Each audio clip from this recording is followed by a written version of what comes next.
Kadang-kadang orang Islam hutang dengan orang Yahudi, kadang-kadang orang Yahudi berhutang dengan orang Islam, tapi itu jarang berlaku. Berlaku perniagaan halal, tak ada masalah. Macam hari ni lah kita jual beli dengan orang Cina, dengan orang India, tak ada masalah, sah. Jual beli itu sah.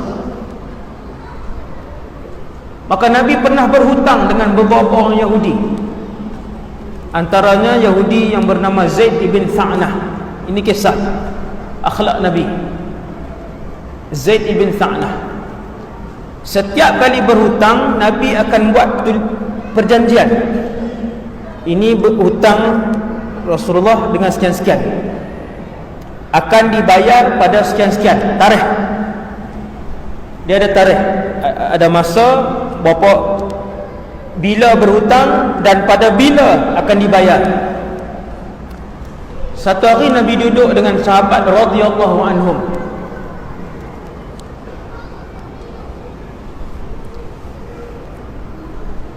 Nabi duduk dengan sahabat-sahabat kanan. Sahabat-sahabat, kalau hari ni kita kata menteri-menteri kanan pada waktu itu. Walaupun tak ada portfolio lagi, tapi macam orang-orang kanan Nabi yang paling besar di kalangan sahabat. Abu Bakar, Umar, Uthman, Ali, Abdul Rahman ibn Auf, Sa'ad ibn Abi Waqqas, Sa'ad ibn Mu'az, Sa'ad ibn Ubadah. Ini orang besar, tuan-tuan, orang kanan. Tuan-tuan bayang, Rasulullah Perdana Menteri, dia Rasul. Di kanan dan kiri dia ke semua menteri-menteri kanan dan orang-orang kanan Nabi. Datang Yahudi ini seorang saja, nama Zaid ibn Tha'nah, seorang saja. Dia datang, Nabi duduk. Dalam keadaan berdiri, dia cekak leher Nabi begini. Dalam keadaan dia berdiri, dia cekak leher Nabi macam tu. Dia angkat sikit. Subhanallah. Tuan-tuan,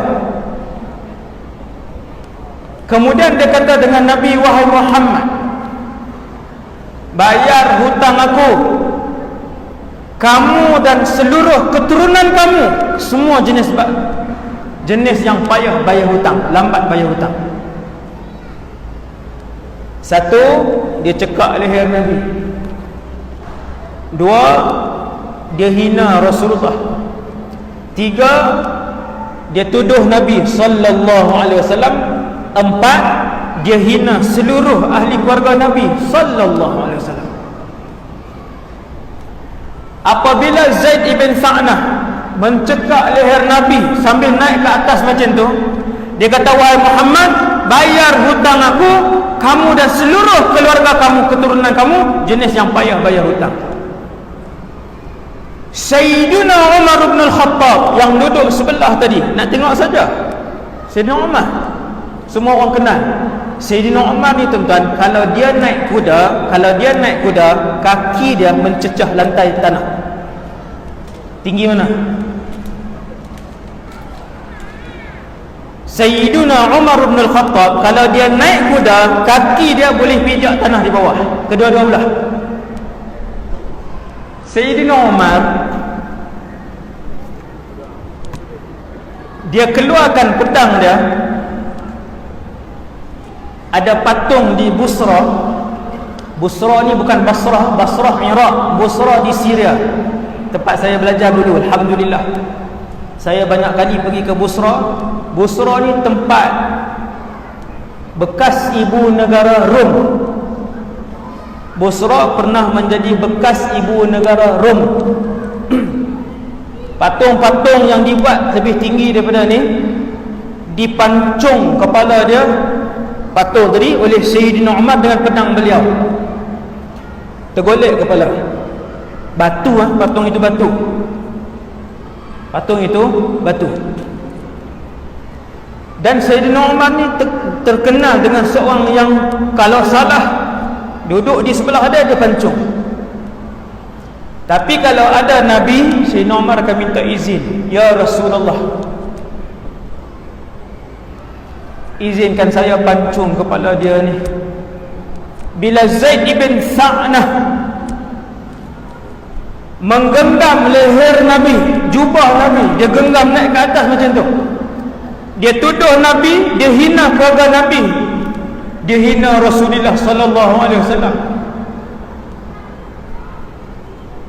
Maka berkata Sayyidina Umar, ya adu Allah, wahai musuh Allah, ataqulu li Rasulillah ma asma',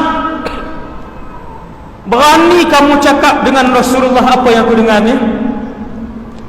Bahasa, wa taf'alu bihi ma ara, berani kamu buat depan aku kepada Rasulullah. Ya Rasulullah, izinkan aku penggal kepala dia. Kalau Nabi kata ya, bergoleklah kepala Zaid bin Sa'nah.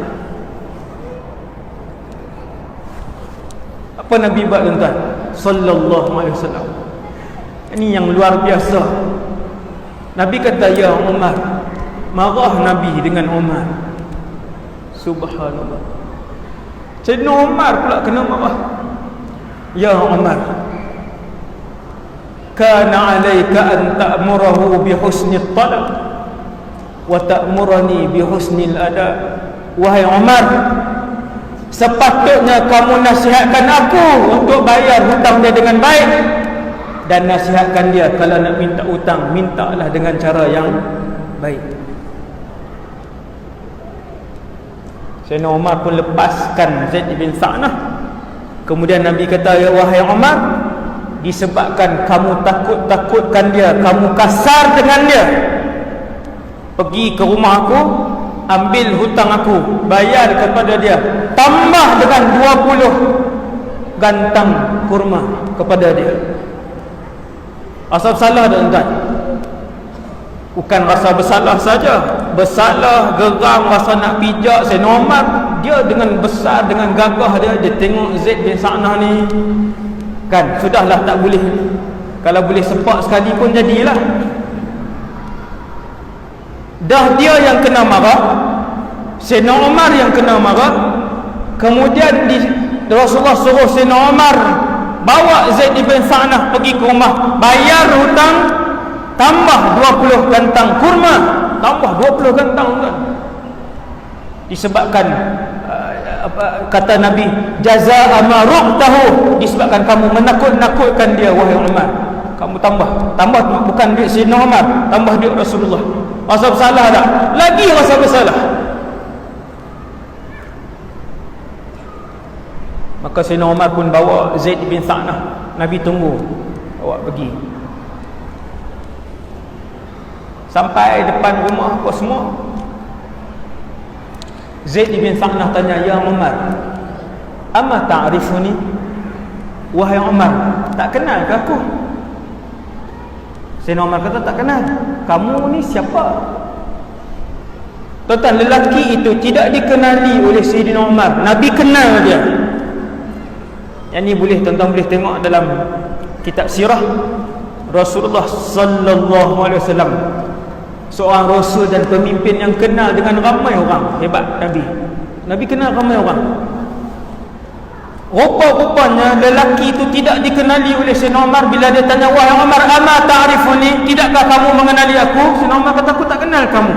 Ana Zaid ibn Sa'nah, akulah Zaid ibn Sa'nah. Maka ketika itulah Sayyidina Umar kata, al-hibru ataupun al-habru.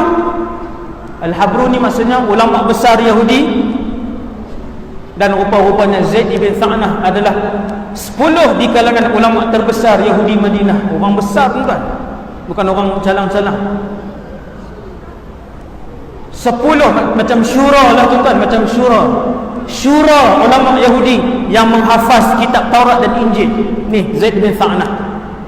Bila dia kata Zaid bin Sa'nah, Sayyidina Umar pernah mendengar nama Zaid bin Sa'nah, tapi dia tak pernah berjumpa. Dia kata, al-habru, kamu ulama besar Yahudi? Ya, wahai Umar. Sayyidina Umar kata, kenapa kamu buat dengan Rasulullah begitu? Dengan Rasul kami, kenapa kamu minta hutang dengan kasar dan menghina beliau dan keluarga baginda Rasulullah begitu? Dia kata, wahai Umar, sesungguhnya ketahuilah, hutang yang dilakukan oleh Rasul kamu belum pun sampai waktunya lagi, wahai Umar. Tuan-tuan, sepatutnya daripada tadi Nabi sendiri yang sepak Zaid bin Sa'nah, kerana Zaid bin Sa'nah memalukan Nabi di hadapan para sahabat. Zaid ibn Sa'nah menfitnah Nabi SAW di kalangan di depan para sahabat, tapi Nabi tak beritahu benda tu. Dan sebenarnya tempoh hutang belum pun sampai, tak sampai lagi tempoh hutang. Sallallahu alaihi wasallam, Nabi diam je. Betul Nabi berhutang dengan dia, tetapi lagi 3 hari baru cukup tempoh itu.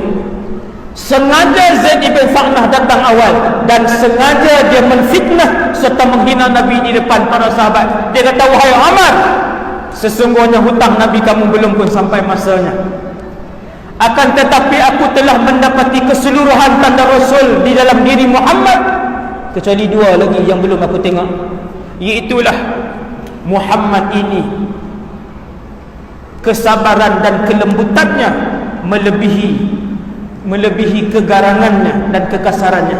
Itu yang pertama. Dan yang kedua, wahai Umar, Rasul akhir zaman yang diutuskan oleh Allah disebutkan di dalam kitab Taurat dan Injil.